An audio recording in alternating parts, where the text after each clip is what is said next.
లక్ష్మీరమణుడు శ్రీహరి కూడా తలచును నీ శుభనామం. వాణి బ్రహ్మలు కూరిమి తోడ చేతురు నీ గుణగానం.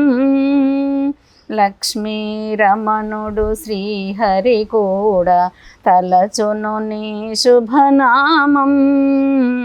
వాణి బ్రహ్మలు కూరిమి తోడ చేతురు నీ గుణగానం.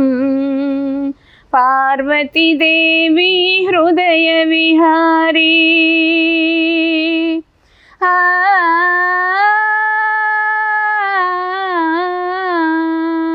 పార్వతీదేవి హృదయ విహారీ శివసుత గణనాద వినాయక నీ మూర్తికే మా మొదటి ప్రణామం.